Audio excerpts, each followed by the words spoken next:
Hi, and welcome to She Said, She Said. I'm Laura Cox Kaplan. Really happy to have my friend Tamara Edwards on the podcast today. We're going to do a bit more of a tactical session. Tamara is a publicist and marketer based in Chicago. She works with a range of clients from global philanthropists to business leaders to entrepreneurs to members of Congress. She works with them on crisis PR as well as building brand and image, and she does a fantastic job with social media cultivation. In the current environment, it's difficult to know how do you communicate to your audience and to your clients and how do you stay engaged. So she's going to give us some great tactical advice and tips for that. Tamara, welcome to She Said, She Said. Thank you. Happy to be here. I love your audience. I love your podcast. I'm a fan. So this is a little surreal for me. Well, I so appreciate that. And I so appreciate you taking the time. You do an amazing job in working with your clients and particularly on social media. I know you do a lot more than that, but I thought we could spend a few minutes today just talking about how you're advising your clients. You work with a lot of both individuals as well as small businesses and smaller organizations, and you really help them create their presence on social media. In this particular moment in time, we're in uncharted territory, to be sure. We want to be hyper sensitive because people are hurting and they're scared. Yeah. But at the same time, organizations have to keep going to some degree. So talk to me about how you're advising clients to use their social media platforms. What are maybe some tips and suggestions that would be helpful? Yeah, so I will talk generally about what it's been like in sort of the life on the vendor side. And by that, I mean priorities, business models, hours of operation, staffing, everything's sort of changed for everybody. Even for the individuals whose sort of deliverables are the same, we're working from home and having to shift the narrative, right?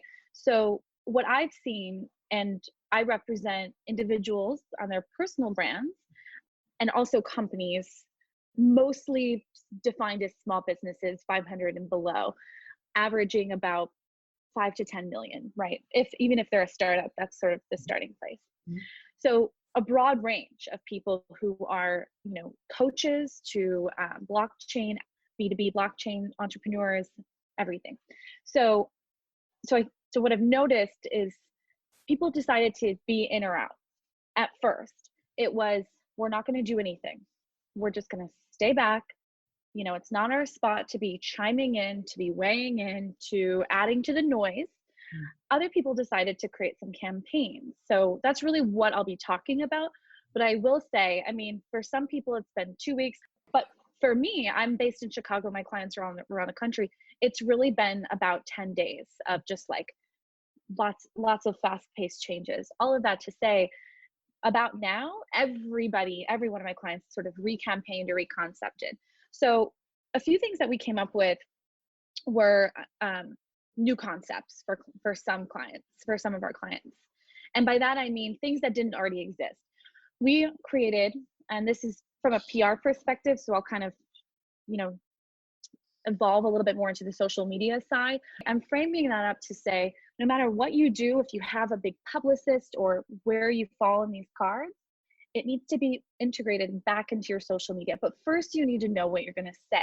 Right. So I'll also say, even the clients that we didn't come up with new campaigns, we at least made a decision at first to just not and let things figure themselves out. Mm-hmm. But now I think everybody should be doing something because it's not going away. This is sort of a new way of life, at least in the short term. How do you balance, though?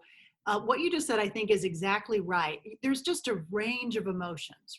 There's uncertainty, there's anxiety, depending upon sort of where you are on the spectrum, and it's largely, in part due to age. Your experience may be very, very different from someone else's. There are people who are losing their jobs. There are people who are very, very ill and people who are dying from this. So how do you strike the right balance in terms of a sensitivity standpoint? How do you get your messaging right as it relates to that, knowing that the audience potential audience is really vast in terms of how they are experiencing this? So that's a great question. And the key word there is audience. We need to understand how any decision we're making as individuals or businesses or not making, right, impact our audience. Who do we serve? Not just how we serve, but who do we serve?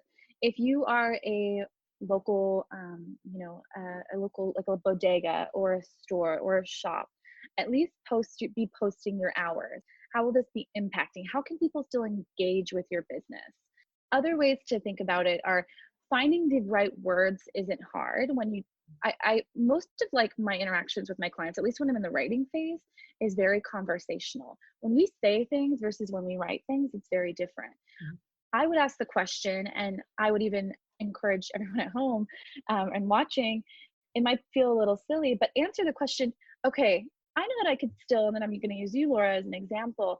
I could still be posting and recycling my content for people that are sort of stuck at home, helping keep them busy, reminding them, because it's really about competing with the feeds at this point.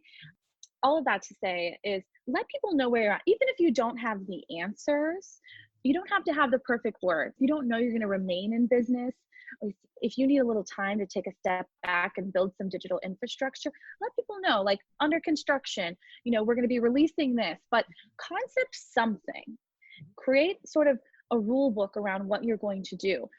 Again, Laura, you are a great example that this is a great opportunity for you to just be recycling content. I would even say have people binge on your podcast and your 4 favorite quotes from episodes that you can consume this week. Put people right in the driver's seat of how you can activate them to engage with your brand, or be a part of a larger conversation.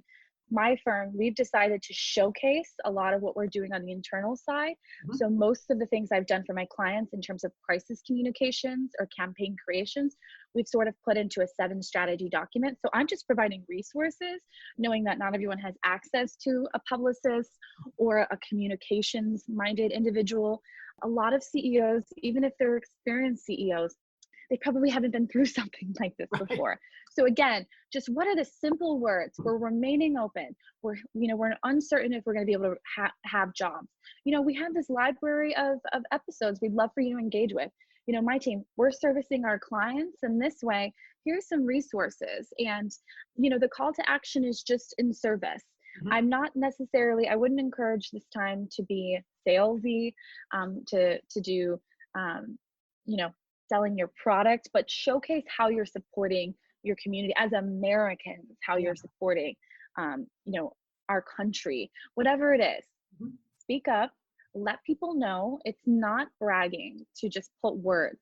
An example of this too, that's a little bit more tactical, is one of my clients is a manufacturing company. A third of their business is completely wiped out. Okay, so that's devastating, right? They have to think about, their C-suite has not only to think about how they're going to make up for that third, how they're going to take care of their employees, and they're committed to their employees, but we don't know what's going to happen. Right. They're in conversations with a large auto manufacturer about switching up one of their products to create like ventilators, right? And so they don't want to say anything because that deal's not done. They're holding on for dear life for their employees. So there's so much that's going to change. So what I recommended to them, what we actually are doing an interview with Time Magazine on, which by the way is going to go back into social media reinforcement because it's all encompassing. Right. I think of social media just like the magazine of you, right? But what we're doing is, we didn't want to send out any definitive language or a definitive quote. So we just did something very basic. The philosophy behind why they're choosing to move forward with their business that might actually cost them money. I don't think it'll cost them their business. They're really, really savvy. But again, you never know how this is going to play out in the long term. They do a lot of business with China, right? So all of that to say is we just found the words, which was something like, we're doing everything we can to maintain our 400-person staff. And then the other thing is we're seeking partnerships to create products that are going to support the frontlines workers, right? And so those are nice words, but they're true, and they're not necessarily giving away information that might be harmful or untruthful. So once you sort of concept that message, After that, it's just a laundry list of things on how you can get that word out, right? Whether it's visual or what we're doing now. Right now, our campaign is to get a message out. We're doing a video message. We're a convening factor. We're educating. You can just do an infographic. You can, even if it's just a quick post. Like for me, at least on my social media, it's just screenshots of emails I've put. One has a typo in it to my team. And you know what? That's life. One of my keyboards is sticky right now. Apple Store is closed. We're in it, you guys. But I'm trying to get as much out there to showcase how at least my startup company is evolving through this. If I can just sort of put a little bit of a wrapper around that, it sounds like what you're saying is really be pretty transparent with the fact that you're struggling, with the fact that you want to maintain that connection with your customer, your client, your listener, whatever your business happens to be, but really stay connected with them and utilize social media in terms of telling that story. Let's talk a little bit about, we mentioned campaigns, and I know in this environment too, organizations looking for ways to help their communities, to help people in need. Talk a little bit about what you're seeing in that regard from your client base. Yeah. So a moment ago, I was just talking about really the communication side, the responsibility that we have to just let people know what's going on. So that's different from PR and social media campaigns. That's just something that needs to go on the internet regardless. So that, in my own terminology, would be like more passive content, things that just come up in real time. The evergreen content, which is really something that you can create, and it doesn't have to be rule-based and it doesn't have to be perfect. It can be something. I'll even say that I did a 2-hour discovery call with, I'm an equity partner for a new marketing company. We were going to launch in July, and we're actually launching tomorrow. So we moved really fast. Yeah, we moved really fast, but we didn't want to think this. Get out of everybody who is watching, get out of the analysis paralysis of having to pitch this perfect or put together, I'll say, this perfect campaign. Concept something as similar as, I'm going to create a binge series for the She Said podcast.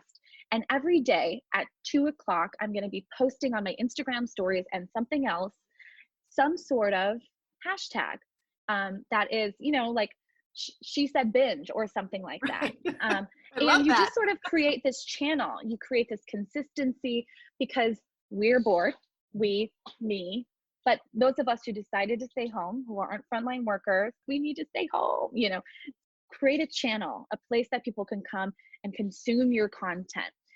And it really is just an entertainment factor to get by. But underneath that, also be in service. Your podcasts are so productive. They're intellectual. It's interesting. It's fun to listen to. Line those up for me so I can just listen back to back to back. Create a call to action within there. Share, tell a friend, drop little nuggets, right? So that's a little bit more granular in the marketing side to get people to really watch. I do a lot of like co-hosted events here in Chicago. So I've sort of concepted and cultivated a community of women, professional-minded women here in Chicago, and decided to do a How We Home campaign, which is just a hashtag. I created a quick Canva document. I'm not a graphic designer. It was literally like a template. It's great though. I've actually seen it. It's hashtag How We Home. Yeah, and I basically texted and started tagging friends and colleagues in to please send me a video or a write-up or a picture of how they're spending their time. And so now I've created a channel on Instagram that people can go and just watch how sort of professional and like-minded women are engaging.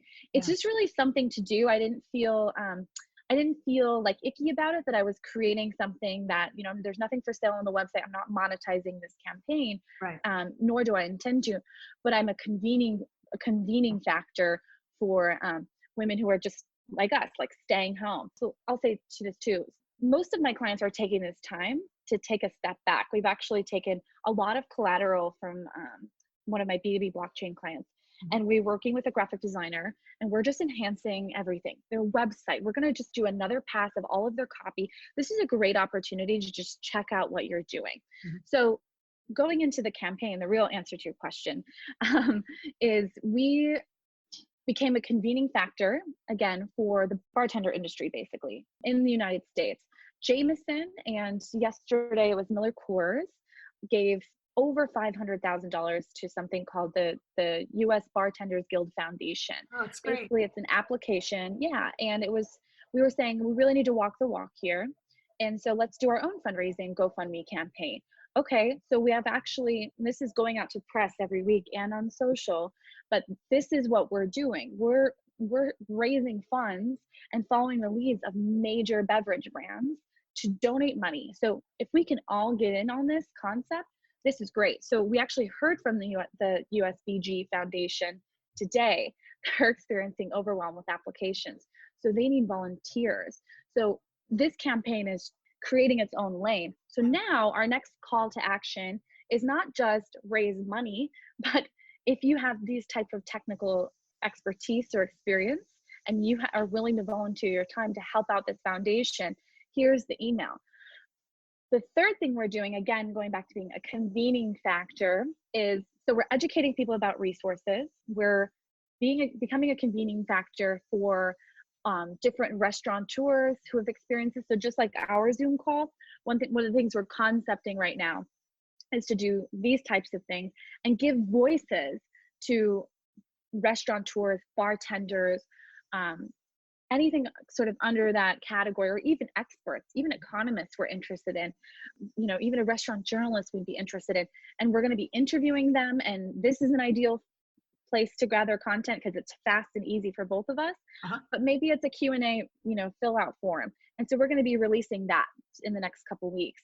And so if you think about the marketing side of this brand, when we come back for a call to action for our client, for these publications or our followers, they're going to know that we really walked the walk. So that's one example. Other ways that you can get involved, I mean, this is sort of endless, right? But you can also host give something away for free, a webinar, a to-do list. Education is key. Most people, after they get over the boredom hump, which I just got past mine, and I'm like, this is an opportunity to really, really delve into whatever it is that you are good at or great at. So educate people about the process. And it doesn't necessarily need to be Tamara's talking about her expertise in PR and social media and in communications, but even just really basic things that your company might offer. Look, first of all, people love listicles. So create some content that's in service. Hey, everyone, your downtime during COVID-19, whether you're self-quarantining or it's a mandate, here's 10 things that I do to get myself the actual to-do list of putting together a podcast.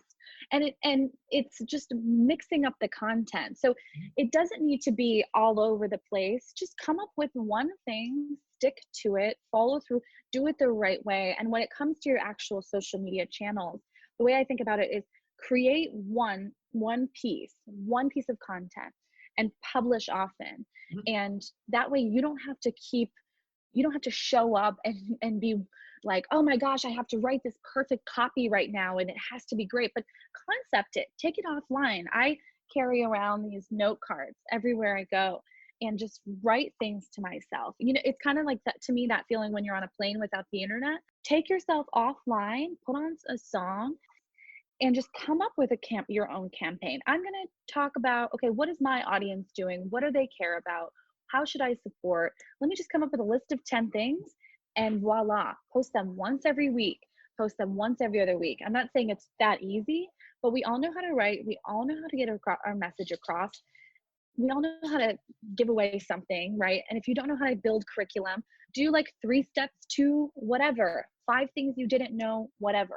Yeah. So Tamara, I know one of the other things I want to make sure and talk to you about is this organization that you co-founded, which was called Broad Shoulders, but is now TE&CO Presents. Talk to me a little bit about what that is and what you're trying to accomplish. TE&CO Presents is an opportunity for Chicago women to get together.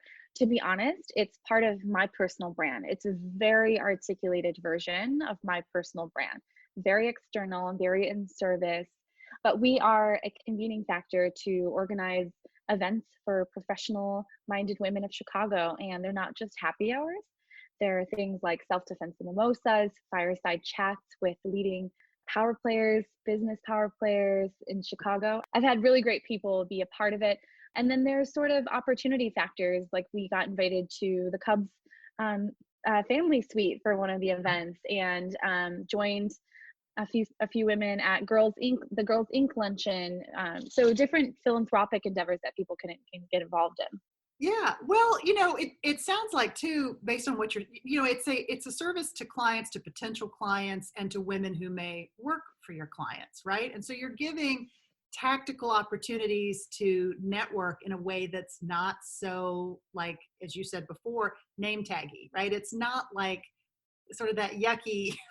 I mean, a lot of networking events can be kind of awkward and weird.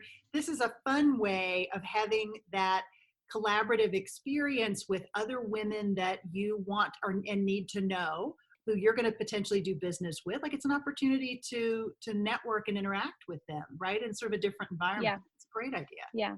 It's been so fun. And it's been fun to see other women go and do business together. And one of my friends who has a food blog, The Scrounge, she's so good. Follow her. She creates recipes on things that are already in her fridge. So she's not grocery shopping for the recipe, and it's all natural ingredients. She's very studied.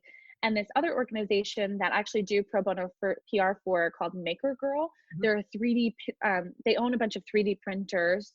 So they're based in universities, and they go to elementary schools all around the country, and they bring 3D printers into like third grade classrooms. And the idea here is to encourage more young women to be involved in STEM. So they met each other at one of our TE&CO Presents events, and Jenna ended up doing a bake-off in partnership with Williams-Sonoma in Chicago, and all the proceeds went to Maker Girl. I was just like, oh my gosh, it was the best thing ever, because it should be a part of our personal brands to be engaged in other organizations, articulate our brands, host events. If not hosting an event, partnering with somebody to do something, right? The way that we structure our Broad Shoulders events is everybody gets a microphone. We normally choose about 5 women and concept an event together. And it's kind of a marketing opportunity for everybody. And some of them are my clients, some of them aren't. But I'll just say a great example is Jenna. We asked her to make a cheese board for us and do like a time lapse of it. And she was like, this is such great content. And right, she sort of is in front of 50 women who are about to go through, a workshop, and presenting how she created this cheese board. And that's great content. That's great practice. So I think every woman needs to we try to rotate that microphone around. Even people who don't necessarily want a public facing profile, but, I have a friend who's an accountant, and we had her be an MC for one of the events. And that's not her dream. She's not trying to be like Oprah, but it's great practice for her in the boardroom. She's like, I need to practice being in front of people. So we put her there, and she led the entire event, and it was amazing. And those soft skills that come along with those opportunities really help. One thing I didn't ask you about, updating your profiles on your different social media channels. What's your advice for how often you should do that? Anytime you go through a process of growth, those words need to be concentrated, and ask your friends. That's your built-in focus group. What do you think of this? Does that resonate? Is that cute? And, even, let people know what you did and be excited about it. And they'll let you know, friends like to weigh in on easy things. So those things, especially on your LinkedIn, they need to be looked at. Like, anytime your audience changes or grows, when it's happening. If you're doing someone who's higher profile on the She Said podcast, you're going to attract a different kind of audience. So just look at it as your audience grows.